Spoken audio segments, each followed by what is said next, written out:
All right, hey everybody, welcome back to the channel. This is Rob at Smirking Gun Reviews. We're back with more Agents of S.H.I.E.L.D. Season 1. We are up to episode 15. It is called Yes Men. So, full spoilers, we have not seen this episode.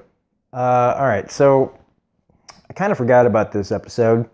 Kind of forgot it was coming because I felt like it needed to be back with the Thor: The Dark World kind of area of time.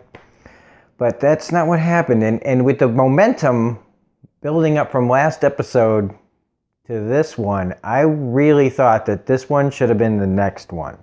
I mean, the next episode should be in this place. I feel like this episode is out of place, except for the way that they're telling the parts of the story that deal with things like the end of Ward and Melinda's relationship and the Kree blood and stuff. So they're bringing up all that stuff. That I really feel could have been somewhere else. I do think this episode should have been further back in the season, but just because of the way the momentum was building, to suddenly go from the Garrett Quinn story to let's make a little stop in Vegas for Thor: The Dark World, Sif, Lady. I mean, I guess it's not really a Thor: The Dark World. I mean, it was about 4 or 5 months before this episode came out. So it's not like out of the realm of consciousness. Well, but it's, I guess you could call it a tie-in, a Sif tie-in, an Asgardian tie-in. But it just doesn't feel like, momentum-wise, that this episode should be here. That we really should be dealing with the mythology of it. It just doesn't, it just kind of kills the momentum that you build up. Can I say momentum anymore? But it's an alright episode. This is mostly a character episode with a tie-in to it.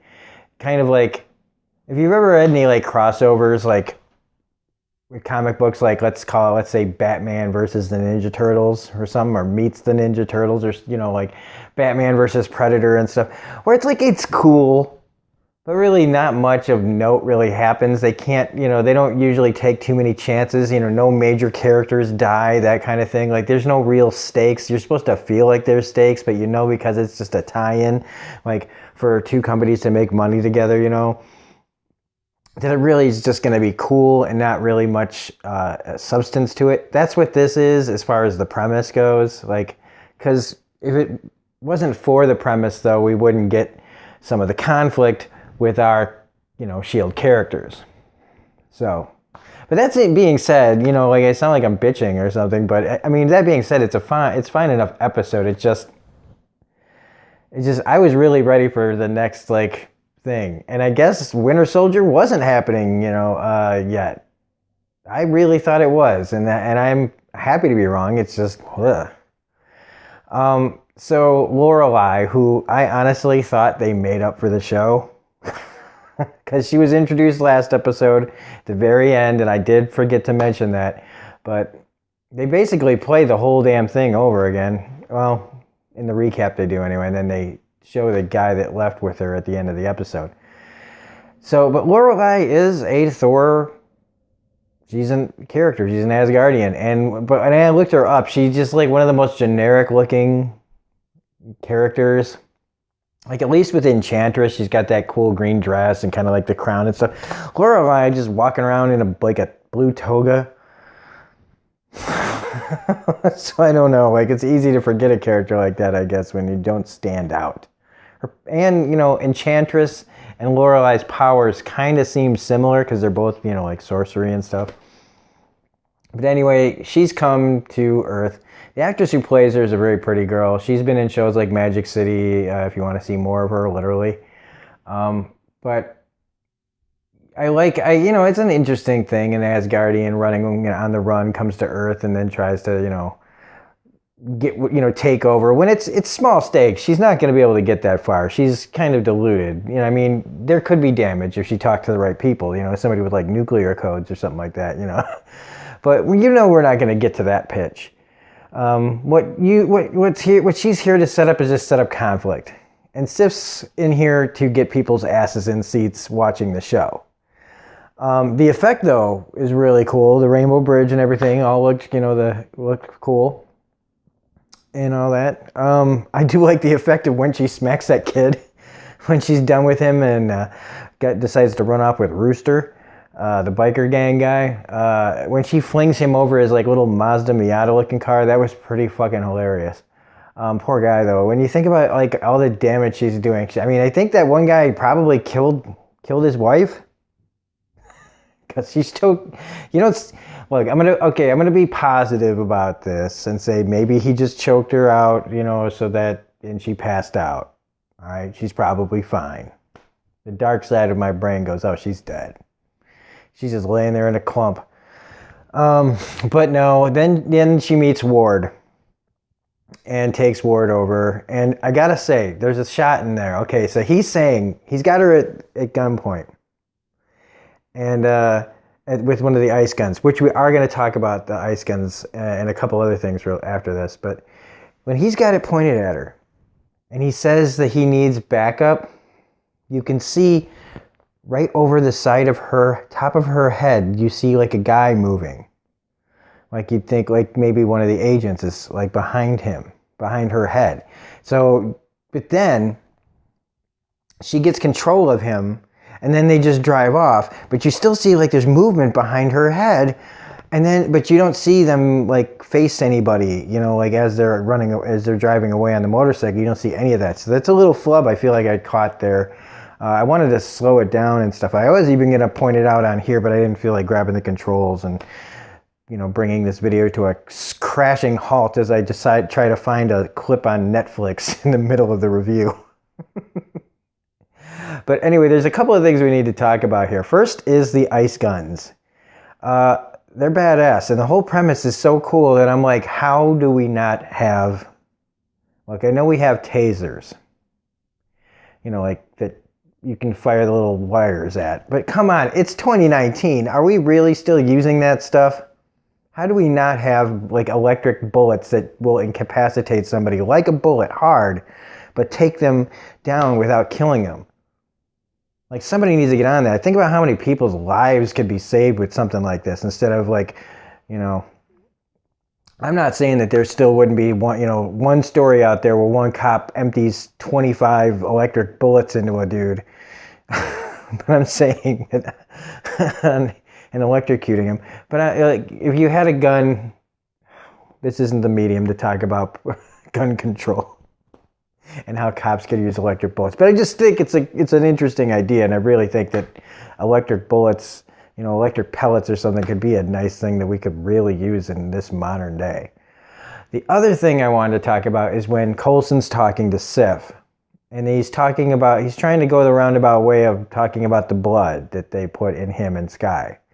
And when she says blue alien, when he asks what blue aliens there are, and she says she gets to Kree, and he gets this little look on his face, a subtle look, that I was waiting for it because of what happens in Captain Marvel. But then he doesn't say anything like, "Oh, Kree, what about them?" Like, he doesn't dive any deeper, and it made me wonder, like, if this is a plot hole to Captain Marvel, that Coulson didn't know about Kree. And that's the whole thing is about Kree and Skrull. So unless they did like one of those off-screen memory wipes that I didn't catch, I'm pretty sure Coulson should know about the Kree. So that could be a plot hole for Captain Marvel. Whoever made it probably forgot about this episode. But maybe I'm wrong. I could be. I usually am. But those are just a couple of things I wanted to mention before everything else. So Ward gets taken over and gets to have Asgardian sex, which I imagine would have been pretty fucking awesome. But anyway, this puts the rift already, that was growing between Ward and May. As they were getting closer and saying they were getting closer, and the show was wanting to break them up because it was supposed to be just a booty call kind of thing. But you could tell that they were starting to feel something for each other, and then Lorelai drops the bomb that it wasn't her that he likes, that he was talking about, and that has to be Skye. And I'm just thinking to myself, Ward, you're a goddamn fool. May is hot. May can take care of herself. May doesn't need you. It's one of the great things about it. And he's going, he's more into Sky because what? There may be a few years age difference there instead of between him and May. But dude, May, come on. Sky's a girl. May's a woman. Sky's a I shouldn't say girl. She's a young woman. May is a fully woman. Whoa, man. Anyway, wow, I'm getting really sidetracked. So that whole thing happens, and she finds out, and then Ward and her just start beating the shit out of each other because he's under Lorelai's control. Fitz is also under Lorelai's control, and it's very funny. Coulson's reaction to him is great. It's like that interaction between Coulson and Fitz reminds me of every interaction between Jim and Dwight on The Office, where Coulson's playing Jim, just going, "Oh yeah, absolutely," as he hears just some of the craziest shit come out of somebody's mouth. I'm just waiting for him to look at the screen and do one of those Offices kind of like. But whatever. That would be in Deadpool, not in Agents of S.H.I.E.L.D. But, there is a lot of fun to be had here. Simmons going, taking Coulson to task and butting heads over the secrecy thing is pretty good. And there is still more Ward little lines thrown out there just to put you, so that they could definitely say that we were trying to warn you about Ward all along the way. You just had to be paying attention. But then eventually Sif and Lorelai hash it out, and she puts the collar on her and gets her to shut up after she was about to say that she had Thor's, she got down with some Thor. And that's basically it. Coulson's kind of done listening, taking orders. Sitwell's in this episode too. I forgot about that. So that's another thing. Like, him and Sitwell were buds. I wonder how, pretty soon, everything's going to go out the window. But Sitwell is so convincing. Like, you think he seems like such a good guy. And that's one of the cool things about the spy turns and the Hydra agents that show up in this and in Winter Soldier, is that you really didn't you really couldn't tell who was going to be bad except for maybe Crossbones, played by whatever his name is right now. I can't remember. We're talking about Agents of S.H.I.E.L.D. So Sky knows what's in her now. Coulson gives her the rundown. And then the other thing that came across that I completely forgot about was that May's been spying for Fury all this time. I forgot about the secret phone. The secret freaking phone. I forgot about that. And that's just another thing. He knows. That's great. So anyway, this was a really good episode, even if I do think it is just completely misplaced in the world. I think they could have done they should have added whatever they were going to do to blow up everybody's relationships and give out secrets. They should have done it a different way and put this episode earlier in the season. But I digress. Just for a moment, just like from a story momentum stake, that's how they should have done it. But that's just me. It's just my opinion.